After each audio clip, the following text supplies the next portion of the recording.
Well, good afternoon, everyone, and welcome to our very first podcast. A few weeks ago, I really felt strong about the idea to provide valuable, rich, helpful, practical content for our members and anyone else who would watch this podcast on helpful tips on how to manage, how to cope, how to live during this COVID-19 seasons. We got guests lined up to cover topics like how to work from home, and for parents, how to work from home while your kids are there. We're going to talk about money. What should we be doing about our money? Should we be spending it? Should we be saving it or investing it? We have guests lined up for that. We're going to be talking about how to stay physically, emotionally, and mentally healthy during this time, things that you could do to improve your health during this time. We're going to talk about marriage. What about your marriage? You can love your spouse to bits, but being on lockdown and restriction 24/7, it could play a number on you no matter who you are. And so we have guests lined up, and as you're going to notice during this podcast, a lot of our guests are from people from our church, because I believe we've got a lot of people in our church that have the experience and the knowledge on some of the topics we're going to talk about. So we want to hear from them. The podcasts are going to be at 12 o'clock on Tuesdays. We thought of you. Many of you are working, so this is a great opportunity during your lunch break to join us and listen in. And obviously, if you can't join us at 12, it will be recorded so you could watch it at any time that you prefer. And so without any delay, let's dive into our first podcast. Today we have two guests. We have Heather. Let me get them on the call here. And today we have Heather Morin and Ashlea Lafontaine. Heather is the founder and owner of New Dimension Design, a graphic and website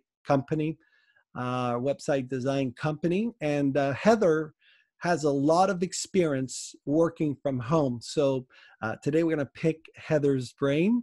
Yeah, welcome, Heather. Thank you.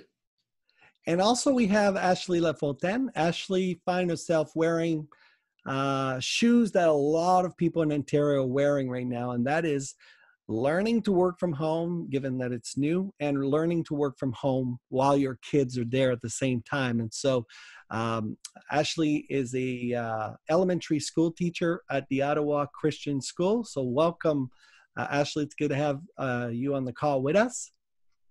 Thank you so much. So let's dive into our topic today. Let me start by asking both of you, and the answers are probably going to be different because you're both in different kind of contexts.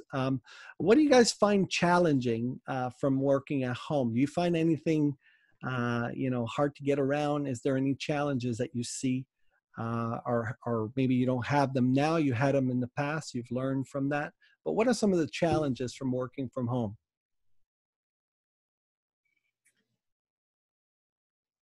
Heather, I'll start with you, Heather. Well, I think one of the biggest ones for me is isolation. My personality already is fairly introverted, so I can find it very easy to slip more onto the introverted side and be quite comfortable with it, but it can get to be unhealthy after a while.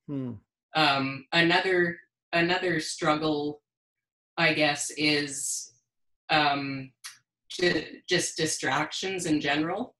There can be distractions around the home that you wouldn't have at an office in Ottawa, let's say. I have 2 dogs and a cat, and so I can be on a call and they can be barking and, there's nothing I can do about it. Another thing that I find is, this is kind of a funny one, the fridge is way too close. So like my husband and I, we joke that we should do physical distancing with the fridge right now. So just keeping healthy, exercising, like getting enough exercise, distractions in general for me. What do you do when your dog starts barking and you're with a client on the phone? I usually just apologize to the client, and then I say, just give me a minute, and then I go and tell the dog, she's pretty well trained, but you have to give her a command to stop barking. Right. So I usually I'm pretty upfront about it, and we just sort of laugh about it. So your clients know you're working from home. yeah, That's kind they of know. right. Yeah, Makes it much easier. that's right. What about you, Ashley?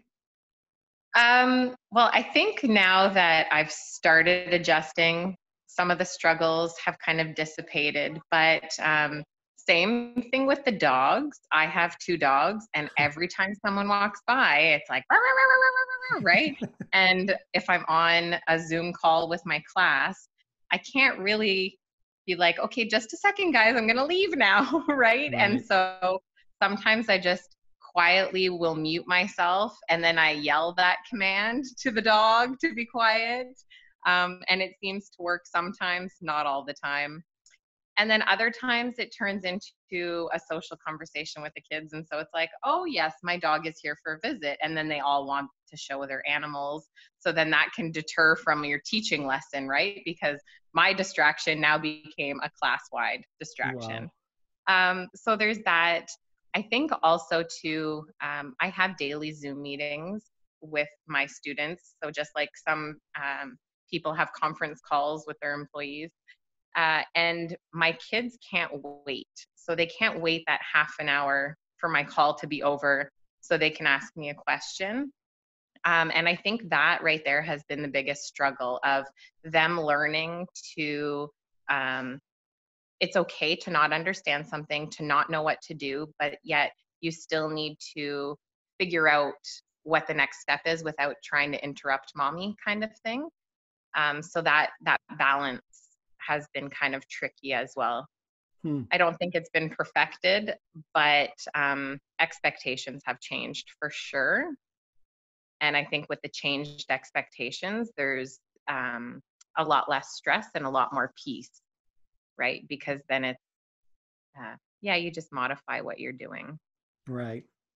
Yeah. It's interesting with kids, or in your case, animals. It seems like they know when you're on a call and you're not supposed to be disturbed. I remember when we started the church 10 years ago, I didn't have an office to work from. So I started working from my basement. And my oldest son was very young at the time. And somebody gave us a broken guitar. It was kind of an electric guitar, but it didn't work. And it was behind a couch. I put it there because my son loves to play with that guitar, just to play with it. And every time I was on the phone, it seems like he knew I was on the phone. He would come down with his diapers. He would actually just kind of ramp on his way down on the stairs and then go right to the guitar. He knew I was on the call.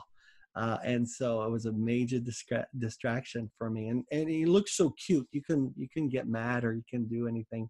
So distractions are real in that setting. Thanks for sharing that. Given all these distractions, what's helped you be productive? Because you obviously have a job to do. How do you do it? How do you stay disciplined? What works for you and being productive at your at teaching and at your business, Heather? Maybe we'll start with you, Heather. Okay.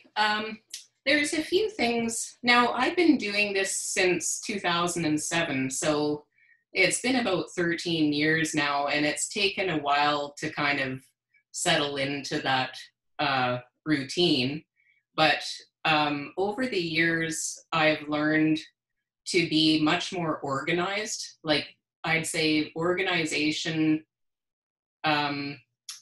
being more intentional, planning, like even planning the day before, making sure I have a plan for the next day. Like, what am I going to do and when am I going to do it?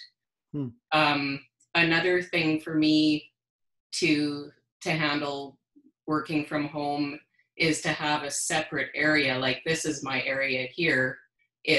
I have a door that I can close, and that helps me a lot, because then I feel like I'm going to work. When I come into this office, I'm at work. When I leave this office, then I can take a break, or I can take the evening off, and it has that separation. Um, Another thing that helps me a lot is to get up as early as I can. Like, it helps me to get up fairly early, and then have my quiet time, and then get right into work and not even eat breakfast until break time. Like, I have a break later in the morning, and that's when I usually eat my breakfast. And I find that first 3 hours is when I get most of my work done for the day. Hmm. And that just helps my productivity a whole lot more. I'm trying to think if I missed anything. So routine, a Yeah, schedule, and a designated spot to work. yeah, yeah. And planning and organizing ahead Hmm. of time, not just sort of reacting to what comes in next, but Right. more strategizing ahead of time. That's very good. Ashley, what's been working for you? Some of the same things. I think routine and schedule are huge. I'm a teacher, so I work by a bell as it is, and I just maintained the routine. So we developed kind of a checklist system. I'm really big on lists. And so every morning I get up with my coffee and we make a list of the tasks that need to be done for that day. So going and checking the Google Classroom or the Google Drive, see what the teachers have posted for that day, and making a checklist. So I took a white sheet of paper and did little boxes, like little check boxes, and put it in a Ziploc bag and magnetized it, put it on our garage door. And so the kids have their checklist and they see like math, page 87 and 88, and then they do it and they check it off. And that system has helped with the distractions when I'm on Zoom. So if I'm on a meeting with my students, they can go to their checklist and see what tasks they need to do for that day. Chores is also something that we added onto the list, as being at home now and learning to do certain jobs. So when they're doing chores, it also gives me that opportunity to do some tidying up around the house, or if I need to prepare, let's say, a science experiment for them or some sort of materials, it gives me that opportunity to do so. But having a schedule and knowing exactly what I need to do, and if I don't do it the night before, then it's the very first thing I do in the morning. So that has really helped. And again, I think setting these regular routines. So knowing that we do schoolwork in the morning, and after lunch, then we do some sort of outdoor activity, whatever that might be. And so they just know what to anticipate. Kids are so much more successful when they know what to expect. I think Hmm. people in general are more successful when they know what to expect. And so by setting them up, they know exactly what we need to do for the day, myself as well. These are the tasks that need to be done for the day. And then just, yeah, organizing that throughout the day has helped. That's good. I kind of want to piggyback on what you just said here, because when the lockdowns and the restrictions were starting to be implemented, a lot of companies decided to continue to work, but from home. So there was security issues. They were talking about how to give remote access to their employees. They thought, the security concerns from working from home, but a lot of them did not talk about the reality of working with your kids at home. And so, Ashley, what would you say to a parent right now that's trying to work from home, but they're doing it while their kids, they're kind of losing it because they're trying to do well at work, but at the same time, their kids are there, and so they're trying to be a mom, they're trying to be a dad, whatever the situation is. And what would you say would kind of help them to do both, to kind of have that balance, the boundaries? You were saying before the call that one of your kids are actually in your class. So I could imagine there's some boundaries issues there. But what would you say to a parent right now that's struggling? I think what's huge right now is parents are putting a lot of pressure on themselves to be the teacher, to be the parent, to be that employee that they still were. And we can't, we can't humanly possibly do that. Like, it's just not realistic. And so we do need to modify our expectations. At school, teachers will modify curriculum for students that are struggling. They will exempt students from specific assignments if they're not able to successfully complete them. So I think parents need to give themselves a little more grace as well, extending that grace to the children. Like, maybe we're not doing math today, maybe we're just going to put on a movie, or maybe we're going to go for a nature hike. But I think when you give a little bit of time, so saying to your kids, like, okay, so I'm going to spend a half an hour with you right now, and we're going to do this, whatever it is they want to do. So maybe my son loves Nerf gun battles. So maybe we have some Nerf gun wars for half an hour, and then mommy needs to do some work. And what are you going to do? And then you create this plan. But if we already have a checklist of things that they can do or want or need to do, then they go to that checklist. Well, I can do this or I can do that, right? But really designating a small portion of your time, undivided, no cell phone, no nothing like that, where you can give your kid that time. And then I feel like the rest of the day seems to be more successful, because if not, then they're just constantly, mommy, look at this, look at this, look at this, look what I can do, right? Watch me. And so, yeah, that small portion of time, and then setting the boundaries, like, okay, we're doing this now. I'm going to spend this much time with you, and then I need to go and do my work, right? So that's worked in our house, and I think for a lot of parents, it helps. But also not stressing over, okay, do you see the list? We have to get this done, right? Because really, in the grand scheme of things, it's not the end of the world. That's good.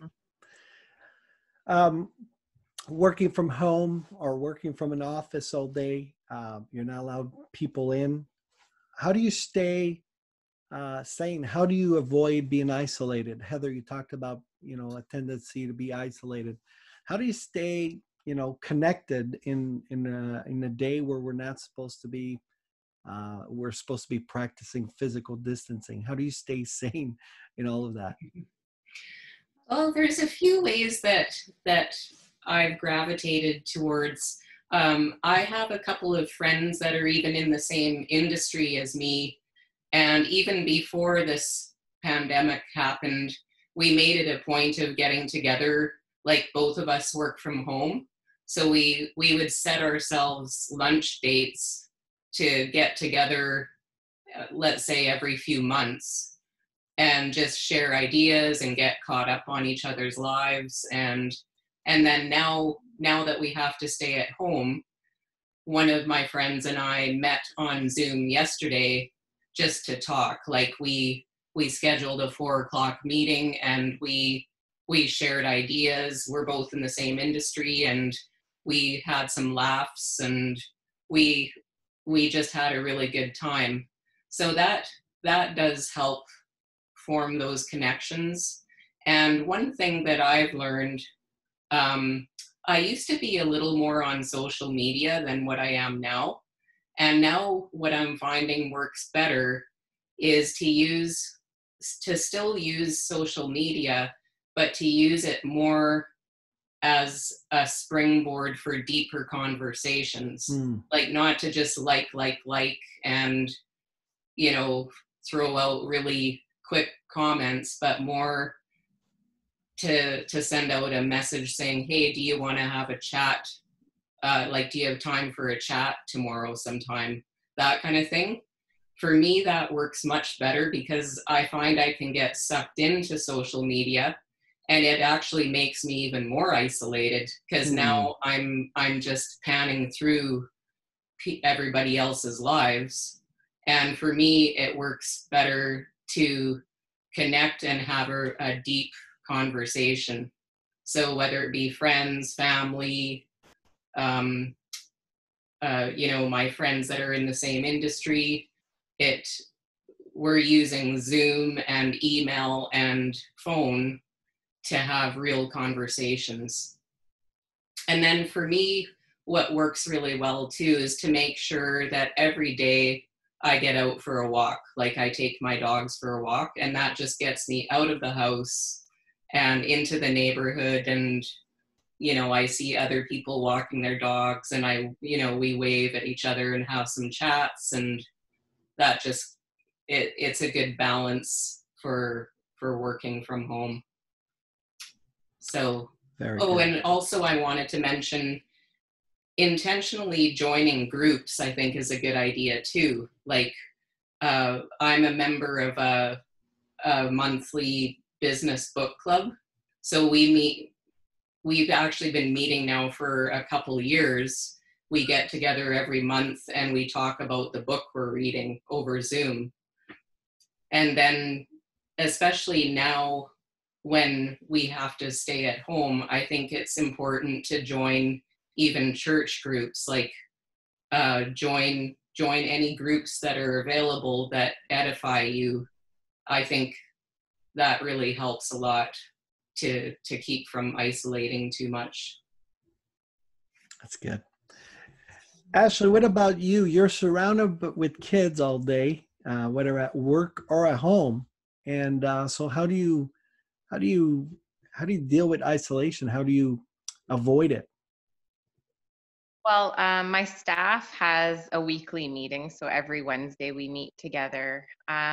I'm pretty close with staff members as well, so we chit-chat a lot. But I feel like it's always based around school or academics, right? You're always talking about the work aspect of it. So I have really tried intentionally to have these Zoom meetings with friends. So I am as well part of a book club, and it seems like it's every other month, but we would meet and discuss a book that we were reading. However, seeing as a lot of us are home now, people are reading quicker. So now it's not just our bi-monthly meeting, it's everyone's commenting on the book. And so it's becoming more of a discussion, I guess more than it was before. Before it was just like a one day kind of thing. Now people midway through the book are like, did you get to this part? And it's pretty cool. And also the New Beginnings group that meets on Tuesday. It's hard for me to get there, but I think that's super key and really important, especially still to touch base with your group, your church group. What else? Yes. So for the audience right now, Ashlea's part of New Beginning Church Emblem, and I guess there's a lot of traffic on Tuesdays, right, to try to connect. And I'm kidding, we're doing it on Zoom. So busy lives with go. The children, right? Right. Yeah, but it has been so nice to have that opportunity to touch base with the members of your church, and especially since the Emblem group is fairly new. It just seems like a great way to still touch base with each other and spread the word. That's good. For sure. We're about to conclude the call in just a few moments. What have you learned so far? Some things that work for you. You may have learned that through trial and error. What have you learned that really worked for you that you'd like our audience to know before we end the call? What are some tips? Maybe Heather, you could start. Sure. Again, like I loved what Ashlea was saying about writing lists. That's another one that works well for me is being able to check off those tasks. That feels good. Another one is to get up as early as possible, to schedule as many things as possible, like even personal phone calls with friends, because everybody knows that everyone's working from home right now. It would be easy to just sit on the phone for an hour, but I think it's a good idea to schedule those calls and schedule them sometime in the afternoon if possible. That just adds to your productivity. Another tip that I have is to keep my office as clean as I possibly can. It doesn't always happen, but I find that when it's not cluttered, then my brain isn't as cluttered. Hmm. And then lastly, just to keep those email and social media notifications off and to deal with them in chunks, like to set aside a chunk of time to deal with those. Well, that's really good because my phone goes ping, ping all the time. And it could be a distraction.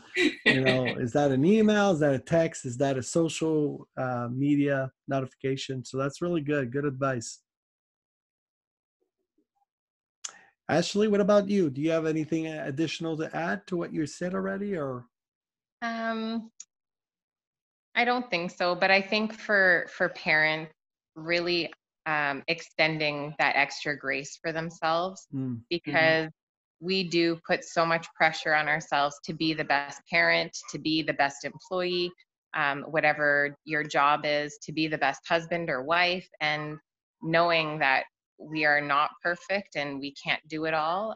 So just extending ourselves a little more grace during this time. And again, kind of making that schedule where you have undivided attention a little bit for your kids so that you can then devote more of your attention to your work when you're sitting down to work. The checklist has been very, very helpful for us as well. Wow, that's very helpful, helpful tips from both of you. Heather, Ashley, I want to thank you so much for your time today. I know both of you are extremely busy and appreciate the time you've given to us today. And I want to thank every viewer today that took the time to join us. Make sure you come back next Tuesday at 12 o'clock. We're going to talk about money. What should we be doing with our money? We have Julie Leduc and Benjamin that's going to be with us. They're going to talk about it. They work in the financial world, and so they're going to be able to give us some helpful tips. Thanks so much for being there, and God bless you. Stay safe, everyone. Thank you.